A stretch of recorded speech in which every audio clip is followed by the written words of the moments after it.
Each year, the popularity of professional football continues to grow, and the game itself grows more sophisticated. The actions of 22 men are spread out and fast-paced. Sometimes the game even has the sound of a foreign language. Shift 3, wing fly, right 35 ISO on the color. Wing shoot over 4, ready? Jumping. Shift to a blue left opposite, fake buck 45, slide right 86 pass. Hey, now get to those zones. All right. Nose under, banjo stay, ready? Red T fullback, motion right, 24 lead on the audible. 43 over gap 8 stay, ready? Don't let him out now. Shift to brown right flip. To have a Y motion right, 138 on 3. Shift to 44 to a 56 stack, pow. Trips right, zoom, 39 sweep bob, I'm 2 down. Ready? The line of scrimmage can be madness before the snap. Double wing left! We're coming back here, coming back here. Got a slot double wing! Watch the screen, baby. On you, dog. Line. Area. Key down, key. Key. Once the ball is put into play, the ability to keep pace with the proceedings isn't always easy.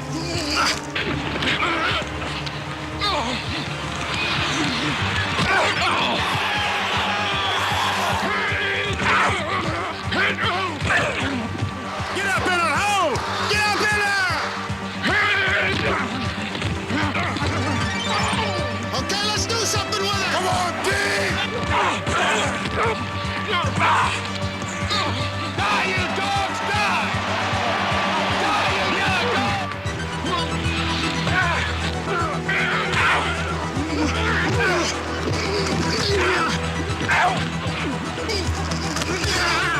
At least you ought to block somebody in there. Come on, let's go! We ain't won nothing yet, let's go! There is a pattern in the middle of this apparent chaos, if you know where to look. Score!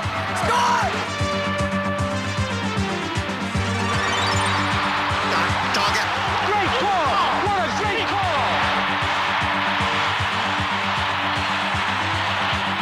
7 of the NFL's top head coaches are about to help you learn how to look.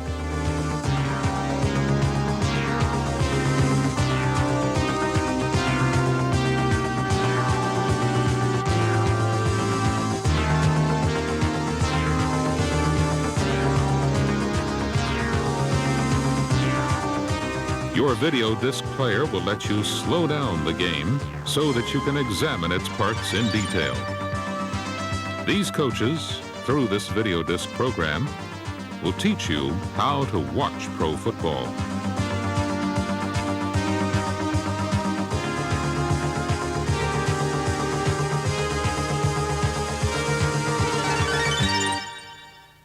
When we went into the game the first time, we felt that pitch 38 and 39B would be a good play. And I think that's a good idea. For head coach Sam Ratigliano's Cleveland Browns and the other teams in the National Football League, there are only 6 days to prepare for game day. Firmly establish a good run game by the use of pitch 28B, pitch 38B, slant 39. In the position to handle the sweep game. Now you go to their 2 outside receivers and you know they've got 2 fine ones. One thing that they will use is a weak side tornado when they bring 76. This preparation and planning evolves into a game plan. Sam Ratigliano explains. The game plan formulates itself through the process of us viewing film of the team that we're going to play. We have an opportunity to look at the previous 3 games, and from that, we try to initiate what they do offensively in all the different type of situations, what they do defensively in all the different type of situations. With your video disc player, you can do everything these coaches do and more. You can go forward or reverse the action. You can use slow motion or freeze frame, and you can step forward or reverse one picture at a time. You can also find the material easily by chapter number or by frame number. All the tools for precise evaluation and understanding are at your fingertips. So you, just like the coaches around the NFL, can break down the game and see things you may have missed the first time. Brown slot, big hunch. Blue right tight, close peel, double dive 222. Run past 37 power O, wing go. Split rip, sail, 36 power O. 2 open, H fly, 78 SQ. Double up left 28 solid. Shift T motion 6, 74 semi H3. 94, fullback banana, hot right. West, I, 2 tight ends, 77 and X, 28 pitch. They sent in the 74, but I thought the 78... The dialect and strategy can be complex. Yeah, let's go with Pro G, 397. It can also be schoolyard simple. What we got to run, I'm telling you, it sounds crazy, is an 888. Deep down the middle and hope we get a pass interference, don't you think? Every formation and play, whether intricate or easy, is cataloged in a playbook. Coming up, you'll be able to examine an actual NFL playbook. At your convenience, you can go back and step through it page by page. But first, you will see how this textbook can help you to learn how to watch pro football. In a playbook, you have your system, your terminology system. Everybody uses something different to say the same thing. There are so many things. It so involves so many different plays and formations and such. You put in your total offense, and so if it's in the book, we should all know it, they should know it. The side the tight end is on is the strong side of your formation. You have the guard, the tackle, and the tight end. A 3-man blocking pattern there.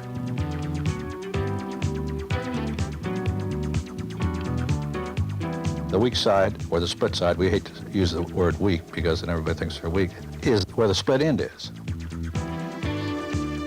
So you have one less blocker over there. To run that side, you must use a halfback block. He shouldn't, and usually isn't, as good a blocker as a tight end. Just by formations, you can pretty much predict where the ball's going to go. I get a kick out of the telecasters who say they're going to run to the right this time. Well, the tight end is on the right side. 80% of your plays will be run to that side, so 80% of the time he's right, and everybody says, boy, does he know football. Let's say your tight end is to the right side. Your tailback lines up onto the weak side, towards the weak side tackle. That is called by most people a pro set. In that set, you're going to run somewhere around 75% of your plays, probably from the right guard back to the split side. So we play that as a weak side running formation.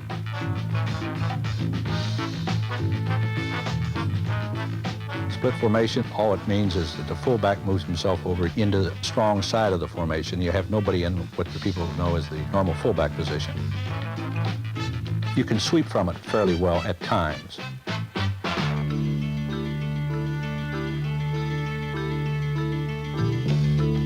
To me, that formation, it leads more to passing because you have 2 backs now that are closer to getting out to the outside or getting into the flats quicker.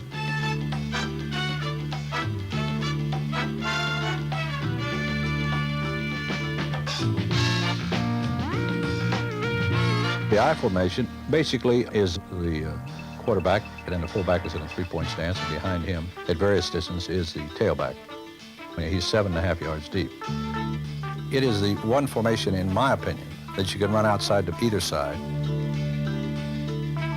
You can run up the middle with it if you have a good blocking fullback with some very good plays. Also, the I back is the only back that's up in a 2-point stand. It gives a good runner a chance to really run for daylight because he gets a complete view of the play.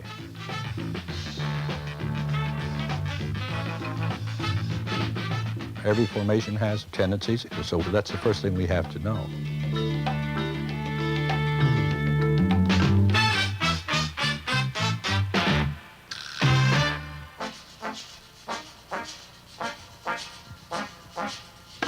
The 4-3 is, or the 40 defense as we call it, is a 4-man rush concept. The 2 defensive tackles are over your guards.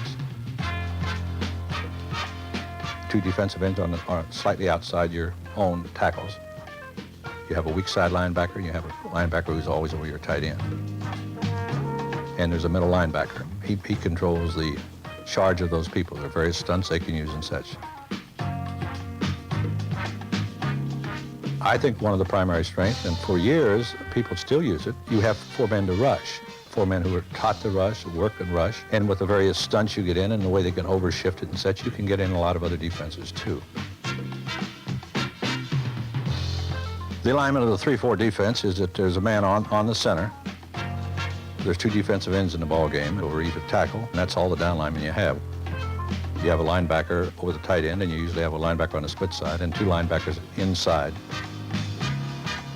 We think we add team speed by taking a linebacker that's 230 or 235 and taking down a 260-pound tackle. We think the pursuit quality is very good. We can bring any one of our linebackers to give us a 4-man rush.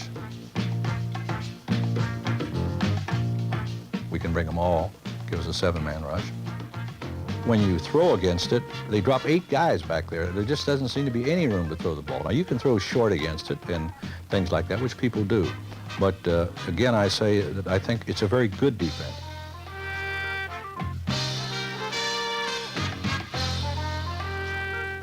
The fan, if he's setting up in the seat, he's already said what he would have run. But what he would really like to know is what we're going to try to run. And by the formations, by where the tight end is, if he knows all those things, he has a better chance.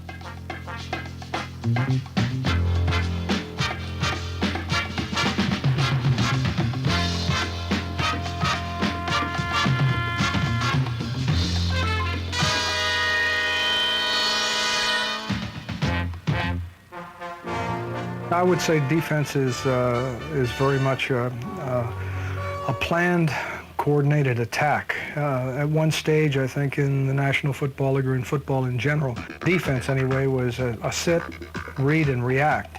And we found over a period of time that when you let the offense dictate to you, you can't be too successful defensively. So I think the thing has kind of changed a little bit to a point where you defensively have a plan of attack.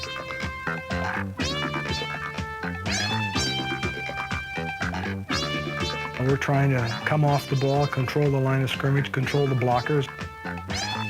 You're trying to force the offense to react to you, and we do that with a planned attack.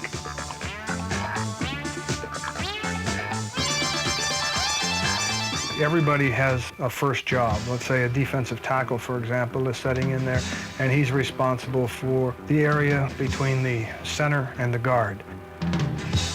After he establishes his prominence in that area and sees that the ball is not coming, then he has to find the ball and pursue, and that's generally parallel to the line of scrimmage, and in a cutoff manner so that he intercepts the ball carrier as he turns upfield.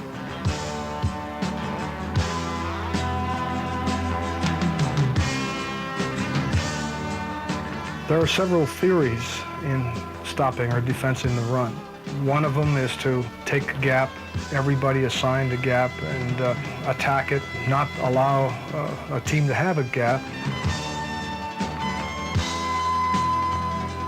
Another one is a reading type defense where you get a lot of flow and a lot of pursuit, and you get a lot of people in a gap, plus somebody behind them if you read and react properly.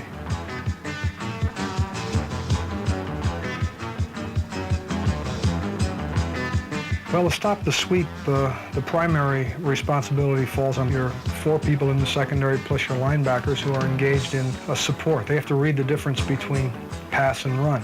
As soon as they get a run key, they have to respond to the run accordingly.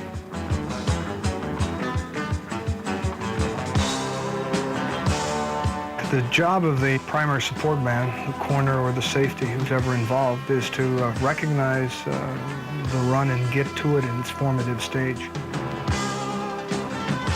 You may have coverages where your strong side backer could be the primary support man, but all the thing is coordinated so that you have a scheme to stop the wide plays. Usually you're going to have a big lineman coming out to block on them, and what we try to do is get enough penetration and dissipate the blockers and to keep it closed down. Of course, he's not doing it alone. He's got other people that are working with him. So he has to make sure that he's in a position where he can contain it.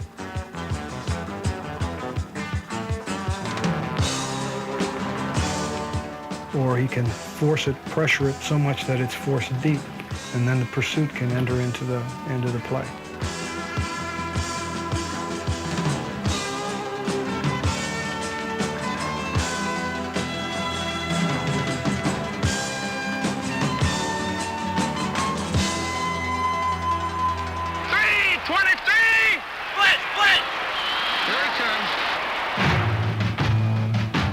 pass rush is the thing that separates the National Football League, I think, from any other form of football. You really have to develop the techniques to rush the passer, and there are many techniques, and these are skills that are developed over a period of time.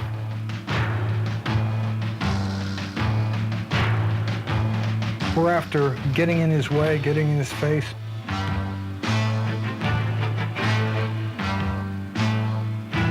Hindering his ability to see downfield.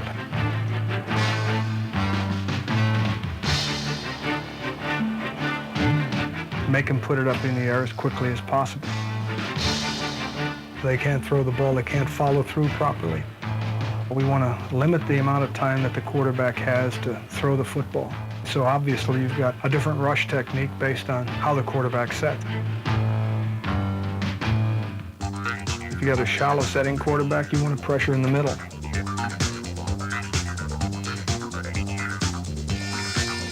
If you've got a deep setting quarterback, then you want to come around the outside and be a little more effective that way.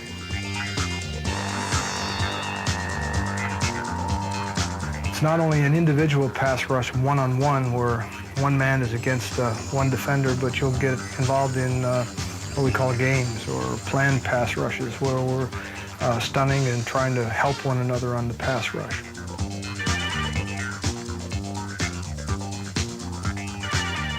There's a tackle-tackle game where the two inside people are involved in a cross.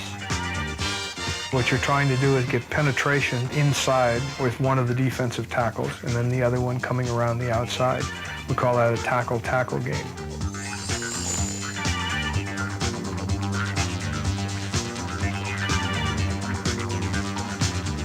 And then you'll have tackle end game.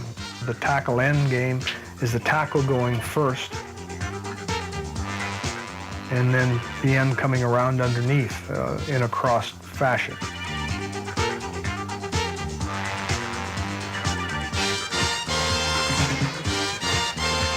And then the other one is an end tackle game. You can have the end jumping in a gap, blowing it with your tackle coming around. What you're trying to do is pressure him.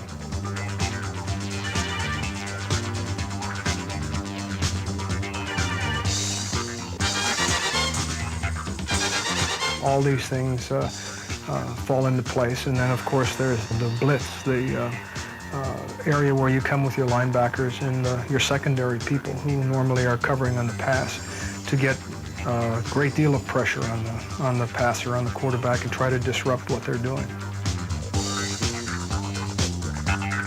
We'd like to get to the quarterback and sack him. I mean, that's our primary thought. There's no question about that. But we also want him to be conscious that we're coming after him.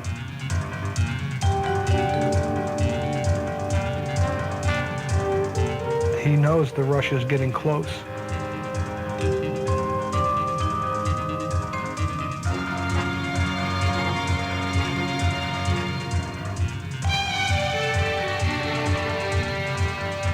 Now, if you'll get rid of the ball quickly, then it's going to help our pass defense.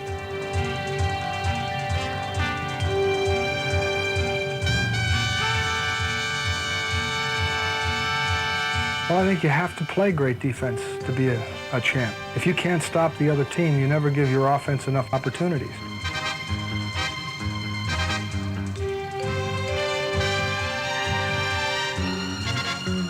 So we want to make things happen defensively.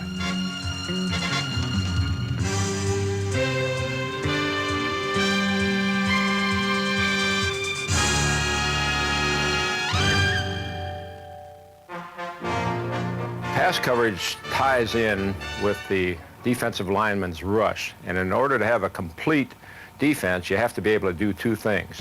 The defensive backs have to have tight coverage on the receivers, so when the quarterback looks up, he can't just fire the ball. And if you have the tight coverage, then the quarterback is going to have to hesitate, and then that gives your rush a chance to get to the quarterback, and you get the sack and the big defensive play. Man-to-man coverage is exactly that. That means that your two corners are going to be man-to-man on the two outside receivers, and then your strong safety is going to be man-to-man on the tight end. Your weak safety can either be free in the middle of the field to help out, or he can be committed weak side to help on the weak back coming out of the backfield. The linebackers have man-to-man coverage on the backs that are coming out of the backfield. This, in the strict sense of the word, is man-to-man coverage. It's usually done when you're blitzing and you're committing your linebackers. You have to line up and play straight man-to-man coverage. One of the most interesting plays for the fan in the stands and for everybody except the defensive coach is the receiver running free and catching the 40 or the 50-yard pass down the field for the easy touchdown. But since zone defenses came into play, you see more and more short passes that are coming into play. It's because the defense is designed to stop the home run or the bomb.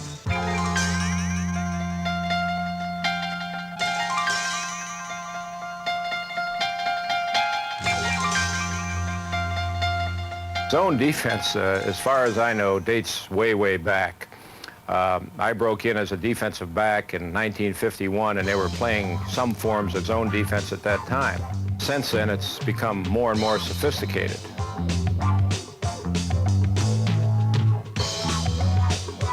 But in a basic three-deep zone with a cornerman rotated up on the short outside, the strong safety has the deep outside, the weak safety goes to the deep middle of the field, and the weak side corner is responsible for the deep third on the weak side of the formation. The linebacker on the strong side drops to the inside zone. The middle linebacker works to the short inside zone, and a weak side linebacker works hard outside to take the short outside cut away from the weak side receiver.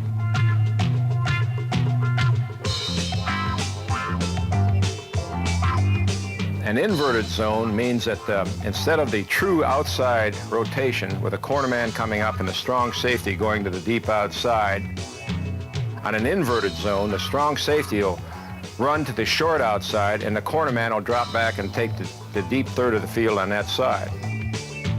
When the ball moves one way or the other, the zone tightens down to the side that the ball moves. A weak side zone means that the defensive backs are rotating away from the strength of the formation to the weak side.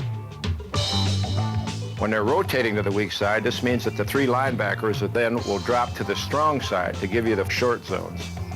This is used generally when a team has a great threat as a weak side receiver. In the last 10 years, the coverage that's really come into effect in the National Football League that's caused a lot of headaches for quarterbacks and receivers is the double zone. This is where the two safeties just divide up a half of the field. And then you have 5 people to work with underneath. You still have 4 people rushing, and this, again, is confusing to the quarterbacks, and defensively it gives you another way to go to keep varying your defenses. Your normal setup is 4 defensive backs. A nickel defense is a defense where you employ 5 defensive backs in a ball game. You substitute a 5th defensive back for a linebacker. The nickel is used in an obvious passing situation, 2nd down and long yardage, 3rd down and long yardage. In order to play an effective zone, you have to, first of all, be able to delay the receivers as they come off of the line of scrimmage and keep them from getting down and causing separations between the short people in the zone and the deep people in the zone. It really gets to be a cat and mouse game.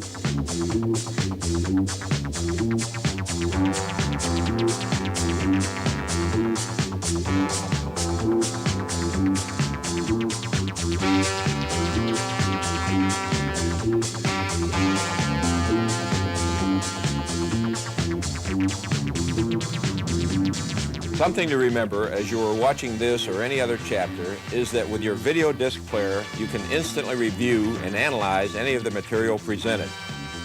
The features of the system will help you understand more about the game, so use them to study and understand, for by doing this, you'll learn how to watch pro football.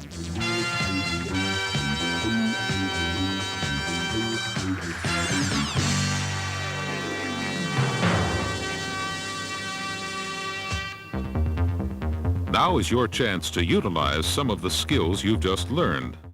First, name the offensive set used here, then name the defensive alignment. Which side is the strong side, right or left? And what is the name of the offensive formation? What theory of run defense is being played by the Broncos here? What type of rush does the Bucs defense use here, and why is it being used against this offensive formation? What type of pass rushing game do the Steelers use on this play? What type of pass rushing game are the Cowboys using on this play? Name the type of pass coverage being used here, zone or man-to-man. If it is a zone, name the type of zone coverage. What type of zone pass coverage is being used here?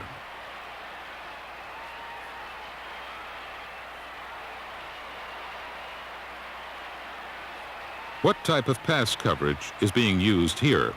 Man-to-man or zone coverage? The offensive set is a pro set. The defensive alignment is a 3-4 defense. The strong side is where the tight end is, to the left, and the formation is split.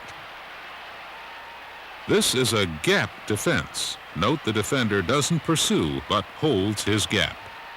This rush is a blitz, and since the Redskins are in a split set or passing set, it's an attempt to hurry the passer. This line maneuver is a tackle-tackle game. Note the tackles exchange rush lanes. This is a tackle end game. Note the tackle goes first, then the end in a cross fashion. This is a zone defense. Specifically, it is an inverted zone. Note the way the strong safety goes up and the strong cornerback drops deep. This is weak side zone coverage. Notice both safeties rotate to the weak side of the formation. This is man-to-man coverage. Coming up on side 2, you'll learn how to watch the running game, the kicking teams, and action near the goal line. The running game, to me, sets the standard of your offensive football team. Pro football is a tough physical game, and I think teams that run the ball real well establish that they are a tough physical football team. Well, they get the big plays maybe more through the passing game, but they establish the mental outlook and the mental attitude of their football by reestablishing the line of scrimmage on the defensive side of the ball. You really start a running tack from the ball out, starting over your center and your two guards and working out. We like to run inside because it's a positive gain type play.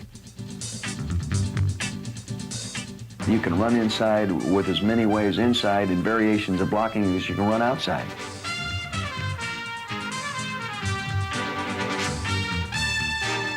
First off, you start with base blocking or man-to-man, one-on-one top blocking.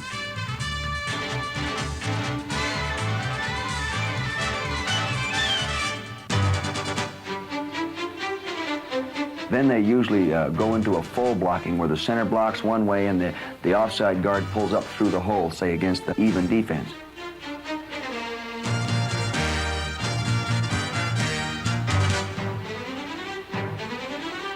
Against the odd defenses, they'll see the defensive nose guard double teamed by a center and guard, and the other guard pull up and inside on the onside linebacker and block him.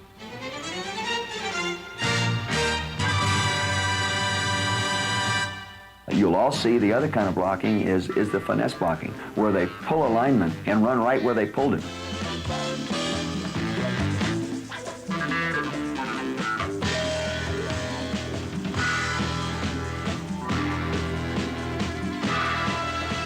Sometimes you try to take advantage of the great reading defensive lineman by misleading him, giving him a counter read. They call it influence blocking.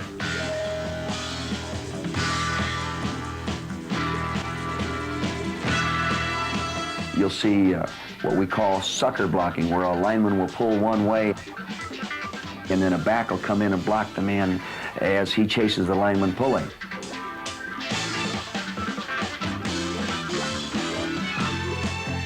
Trapping game really infers that you're going to, like a mousetrap traps a mouse, an offensive lineman's going to trap a defensive lineman.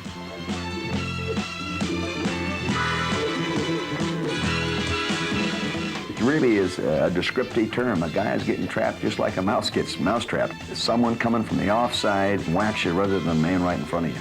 And you open the hole vertically a little bit rather than laterally.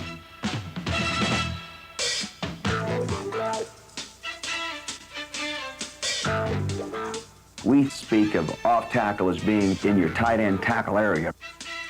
We try to run in there by power blocking with our tight end and our tackle on one defensive end and trapping with the fullback on the outside linebacker and running up in there that way. But it is tough to do. Maybe tougher than running inside.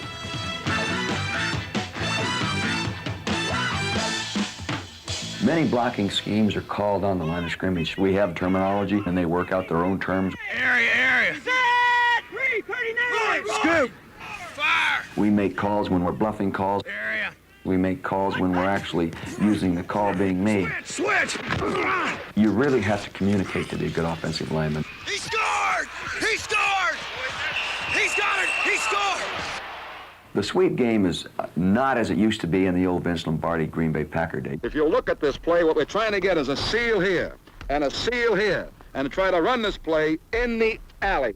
You don't see many teams just taking the ball with both guards pulling and a fullback, for what we say bob blocking a linebacker, and the halfback, far back, carrying the ball outside. Is getting tough to do. What you see now is people lining up in a variety of formations and using wingbacks and men in motion to come back in and shut the door on the inside-out pursuit. Get the key block that cuts the defense, so all of a sudden there's a pile inside and the running back's outside.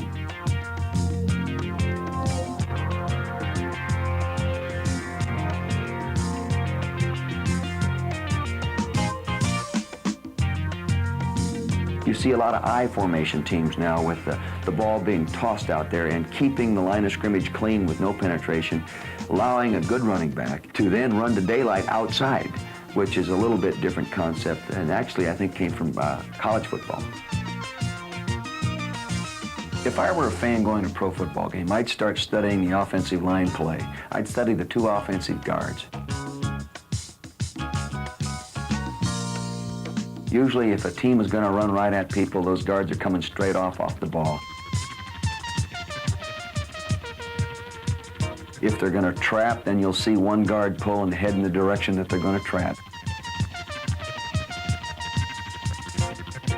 If we're going outside, you'll see that the onside guard coming outside in front of a running back. But if they'll watch those two guards, most of the time they'll end up knowing where the ball's going.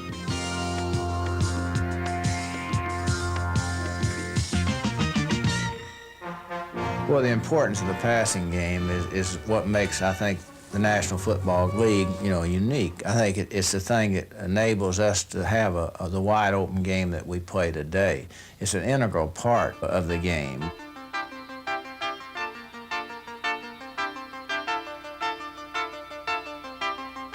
Almost everything in the NFL, from an offensive standpoint, is determined by the formation that you're in. Anytime you see a split backfield, then you know that the team is in their strongest passing formation. Now, they'll pass from other formations like the I formation, or they'll pass with the fullback in position.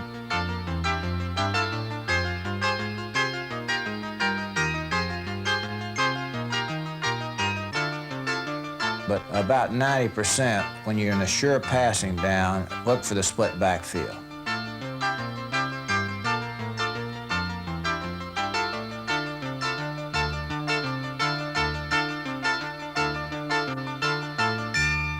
When we set up our pass routes for our receivers, we set up what is known as a passing tree. The reason we do that, it looks like a tree. If we want Drew Pearson, for example, to go down and run a 5-yard square out to the sideline, we call this an out. If we want him to go down, say, 7 or 8 yards, we'll call it a square out. If we want him to go to 15 yards and run the sideline, we call it a sideline route. is the same way going inside. And he'll go down about 3 or 4 steps, and then he'll zoom in. And if he wants to run it down in, he may go 5 steps and break at a certain angle, 30 or 45 degrees. Or if you want him to run a turn in, he'll go to 15 and come back to the quarterback on the inside and move. Or a post move, obviously he's going to the post. If he's going to the flag, he's going to the corner. And when it all ends up, you got a tree. Not a very good-looking tree, but you got a lot of branches going every direction.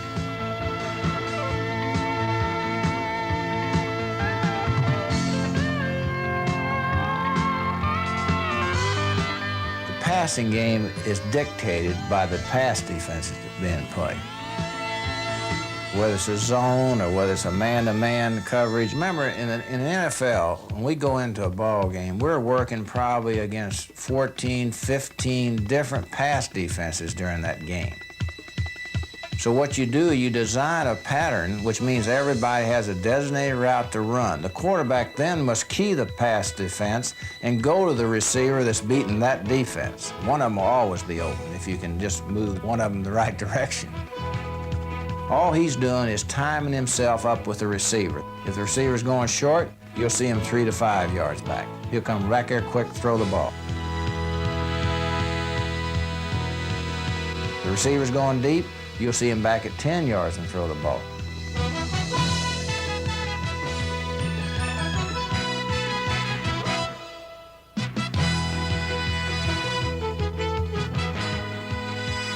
Now, when you're running a pattern that's breaking into a zone defense, which means you have to work into the seams between the short defenders and the deep defenders, then the timing is not as important as the anticipation is. Because in order to throw a ball into the zone, you must throw before he gets into the seam between defensive men. You try to anticipate the receiver coming into a seam and you throw the ball into the seam before he gets there, and you usually do it.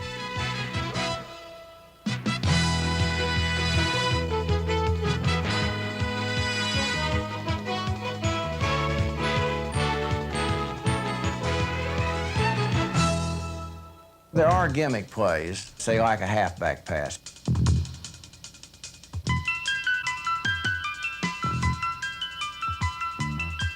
We still have what we call the old flea flickers.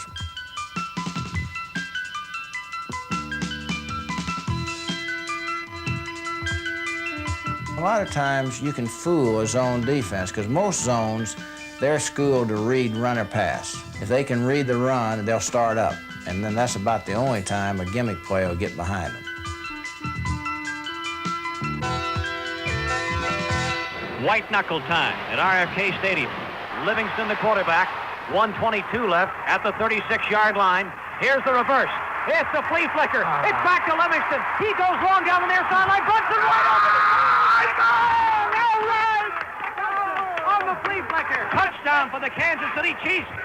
Well, I don't think it's ever any limit to innovation or pass offense. I've seen it since I've been in the league from the 50s where we had probably 2 pass defenses.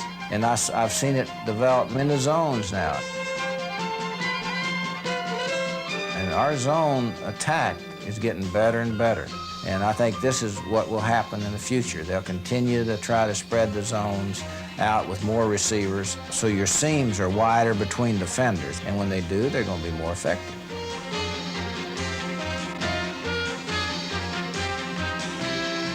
So I think the ability to be successful in the passing game in certain situations is the thing that enables you to have a good offense. He looks downfield, has time, cranks it going long for Swan. He's got it. Swan, touchdown, Pittsburgh. In my opinion, the kicking teams are exactly equal in importance to the offense and the defensive games. We feel that a team which is very strong offensively and very strong defensively and is weak in the kicking game is 66% of a football team, and that isn't good enough to win in this league. It certainly isn't good enough to win a championship.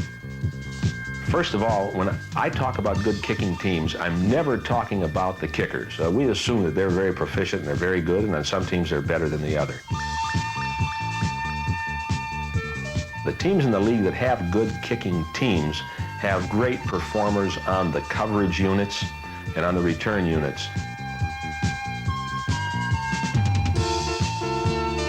All we really tell them to do is to run hard, maintain a general relationship to the other people, and swing the gate closed.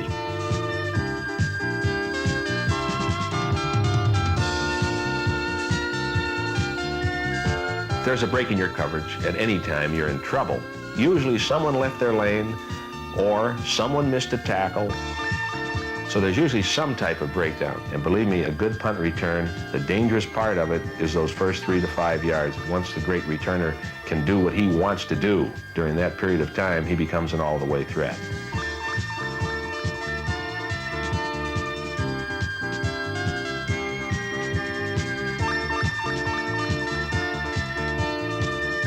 We do not think in terms of going all the way on a kickoff return. That may be negative. We use the 30-yard line, both when we're returning kickoffs and when we're covering kickoffs, and say that is the break point on success or lack of success in returning it. We are trying to ram the ball very hard and tough with a well-disciplined wedge out to at least the 30-yard line. It's the job of the wedge to move forward in unison with no specific assignment of player whom they block on the other team, and lead the return man in the direction he's going. The wedge against the wedge buster is one of your classic confrontations on a team, and again, for the fan, he ought to watch the 2 players on either side of the kicker and the 3 or 4 men on the wedge.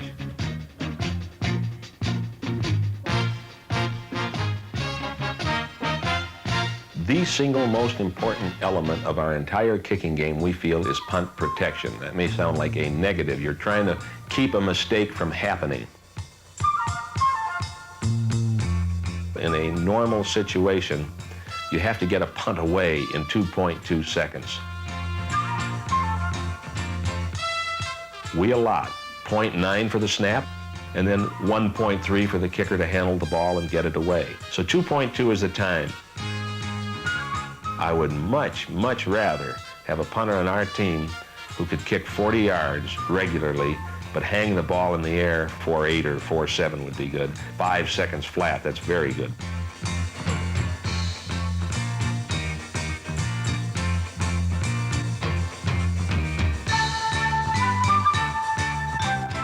One of the most important men on the field goal or PAT protection team is the wingback on each side. He has a difficult responsibility.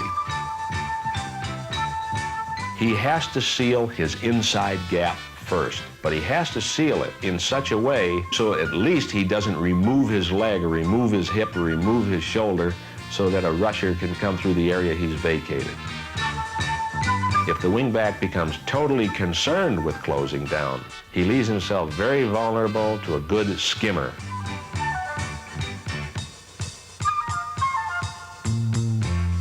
The middle rush is a relatively recent innovation in blocking field goals and extra points. The idea on the middle rush is for the interior people to drive very hard to get movement backwards of the offensive line so that 1 or 2 leapers, fellows who have good spring in their legs, can get close to the kick, catch the ball while it's still on the rise, and therefore block it. The kicking teams are called bomb squads and suicide squads and kamikaze squads. I think in large measure it's a little bit of picturesque speech and patter.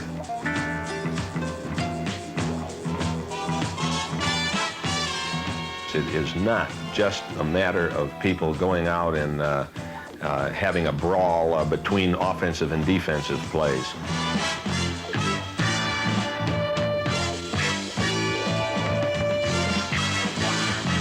It may look like mayhem once the action starts, but there is a discipline to it, there is a plan, there are proper techniques that you can execute, and the teams that are successful in the kicking game area are those who do master those techniques.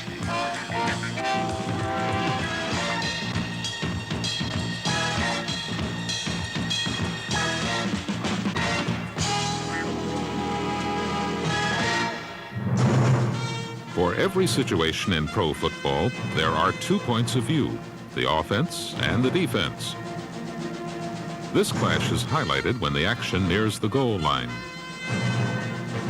A field of 100 yards is compressed into 5 yards or less. Elaborate offensive designs generally are scrapped in favor of simpler tactics built around brute force.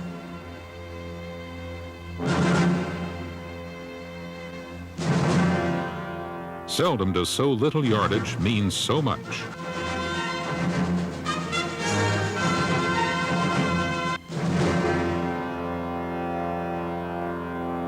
There are plays in the game which are weighted more heavily than most other plays in the game. And on the goal line, this is certainly the case. You've come a long way to get to pay dirt, and now it's the moment of truth.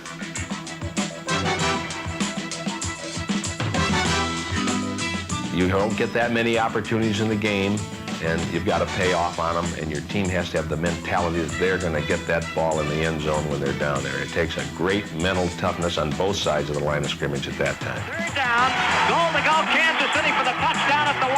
15 seconds to go. Everybody up there. Pitch to Reed around the left side. He fumbles the ball. A Seahawk. No, still loose. Seahawks driving on it. Still a loose ball. And finally, Seattle recovers. Seahawks win it. Most teams in the goal line are going to go back to your old Neanderthal football. You're fighting for a yard per down or for inches.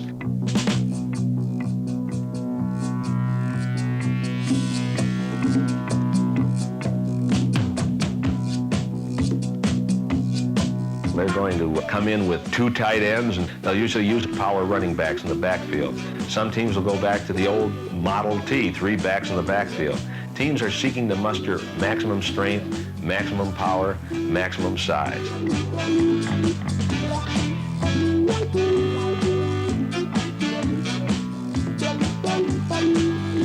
When you attack the middle, you're just hitting in there in the most direct manner you possibly can, trying to out-muscle an opponent. So you take the most conservative, inch-forward type of approach that you can get. Preventing defensive penetration is extremely important. The key really is prevent penetration by the defensive lineman so that the back is close enough so he's not taking off from so far back that he's easy to find, he isn't gaining the desired distance. So preventing penetration is of great importance. Usually a linebacker is told to go up and kiss the hurdler. In other words, put face mask to face mask is the only way he can stop it. The defense is mustered and has to be thinking run first. They have to stop minimal gains. Therefore, if you can simulate one of your basic running plays very closely and have a pass play which strikes very quickly off of it, your chances for success are there. You've got to do it in a situation where the run is at least the more likely play, not where it's a 50-50 or less possibility. Play-action passes are a very important part of every team's goal line offensive scheme. Great feelings of confidence are inspired in a team by virtue of the success they have in goal line and short yardage situations, offensively and defensively. The winner comes away believing, and they're more confident. They tend to seize momentum, and it can even change the momentum of a game considerably. I think more than anything else, and there are a lot of important things, a back who is determined, doggone it, I'm going to score. That's the single most important thing down there. Yeah, he has to be blocked for and all of that, but there are some guys who are going to get themselves into the end zone. That's really the most important single factor.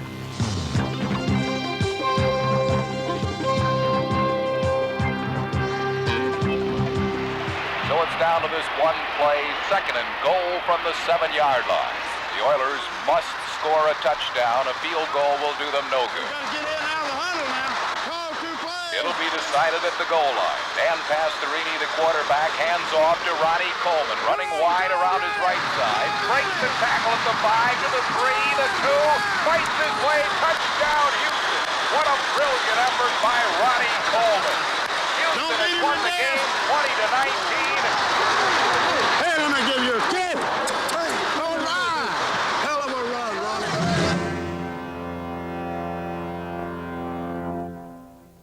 A goal line stand just gives a defense a tremendous emotional lift, and sometimes turns the momentum of a ball game around for the offensive football team as well.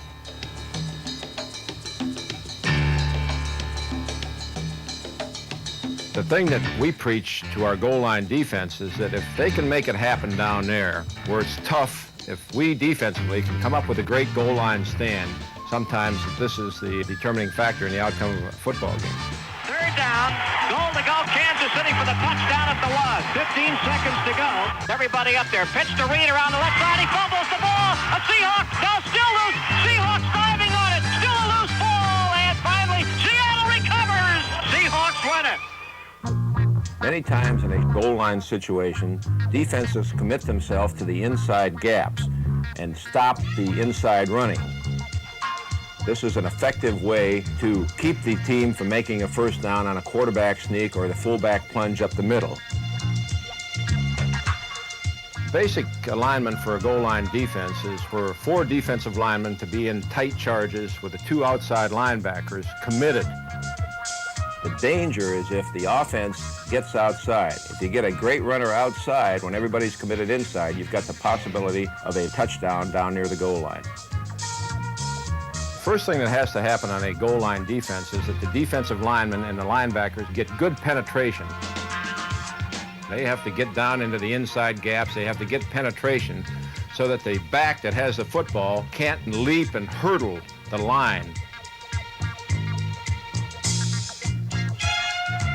Both lines are down low going after each other. And if the defensive line doesn't get any penetration, then the back is going to come up behind him and leap over the top and get the yard or the half yard that he needs for the touchdown. But if you get the penetration, that means that the leap has to start back further a yard or 2, and the middle linebacker can react and try to leap from behind the defense and cause that stalemate and keep the offense from scoring the touchdown.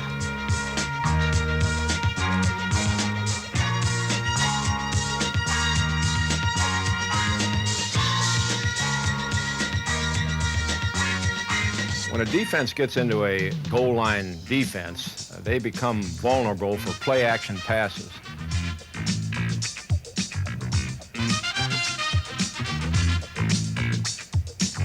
If the offensive football team decides to risk it and go play action at this time, it's a tough play for the defense to do because they're so geared on stopping the running game down inside that 5-yard line.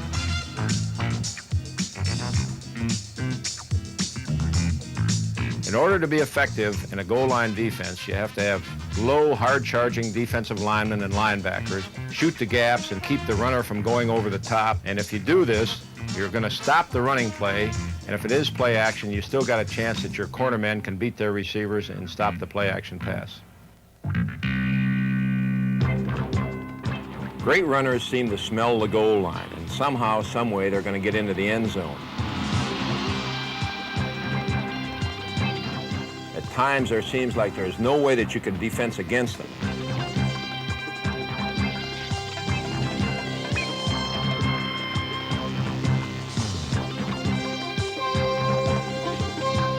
There are some great goal line runners that just refuse to be denied.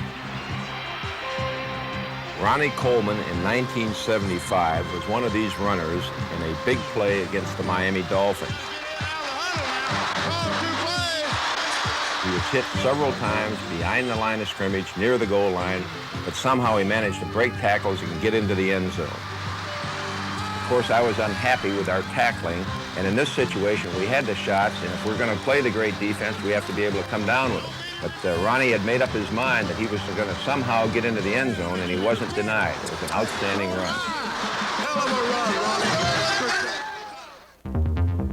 run. Once again, it's time for you to demonstrate your skill. What type of blocking scheme is the Denver Bronco offensive line using on this play? What type of block is the offensive guard number 66 throwing here?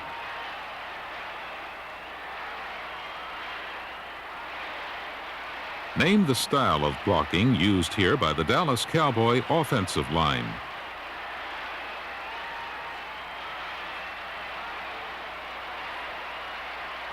The Minnesota Viking quarterback is looking for an opening in the Dolphins' zone defense. What is this opening called? Based on the depth on this pass route, how deep would you say the quarterback set up to throw the ball? Who is to blame for this kick being blocked? And what is the term used to describe the man who blocked it? What type of blocking pattern is the return man running behind on this kickoff return? Why was the Dallas runner able to score on this play? And what is the term used to describe his action?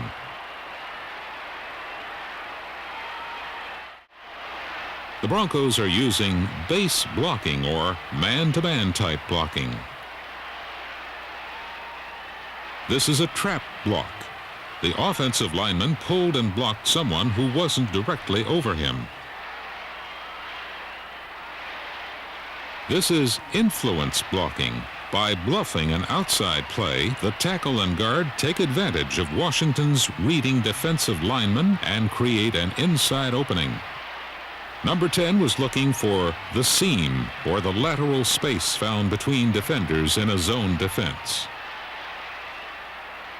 3 to 5 yards is the normal depth a quarterback will drop to throw a quick out pattern such as this. When the wingback closed down too much, the skimmer was able to block the kick. This is a wedge, a moving wall of men who lead the return man in the direction he wants to go. The Cardinal defense failed on this play because there was no penetration. Thus, they were unable to kiss the hurdler in midair and drive him back.